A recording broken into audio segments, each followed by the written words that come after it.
शत्रु को मिटाना या शत्रुता को। अकबर राजा के समय की यह घटना है। उस समय पर अकबर के राज्य में दो बड़े संगीतकार थे, तानसेन और बैजू बावरा। राजकवि के रूप में और नवरत्नों में तानसेन को स्थान मिला था, पर हर जगह की तरह उस स्थान को पाने के लिए कुछ न कुछ 19-20 तो करना ही पड़ता था। बैजू बावरा, जिनके पिता को अब्बा कहते थे, वे बड़े कवि थे और उनमें और तानसेन में कई बार कंपटीशन चलता रहता था। लेकिन जब कंपटीशन हेल्थी नहीं होता है तो वो वैर का रूप ले लेता है। ऐसा ही कुछ तानसेन और अब्बा के बीच हुआ और इसीलिए जब अब्बा के अंतिम समय में बैजू बावरा ने उन्हें उनकी अंतिम इच्छा पूछी तो अब्बा ने उसे कहा कि तानसेन मेरा शत्रु है और मैं उसका पतन देखना चाहता हूँ और उसका जिम्मा मैं तुझे सौंपता हूँ। बैजू बावरा ने भी अपने पिता को इसके लिए हाँ भर दी और अब्बा ने प्राण छोड़ दिए।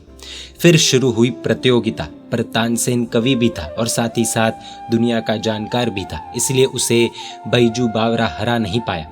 उसने राज्यसभा को छोड़कर प्रभु की सभा को पकड़ लिया। प्रभु भक्ति की उत्कृष्टता के कारण उसका स्वर इतना जबरदस्त हो गया था कि तानसेन को भी मात देने की शक्ति उसमें उत्पन्न हो चुकी थी।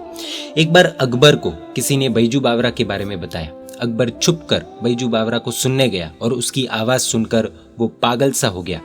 तानसेन उसे व्यर्थ और फीका लगने लगा।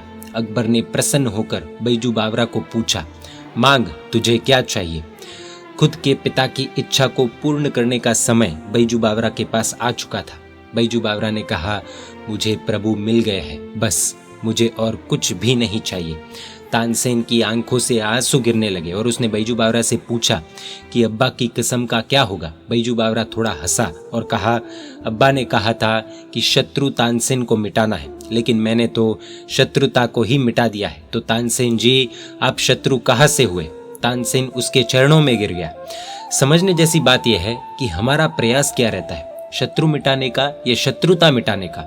इसीलिए ही आगम ग्रंथों में लिखा गया है कि मुझे किसी से भी वैर नहीं है, मेरा कोई शत्रु नहीं है। सोचना पड़ेगा कि क्या हम महावीर की संतान हैं या आतंकवादियों की?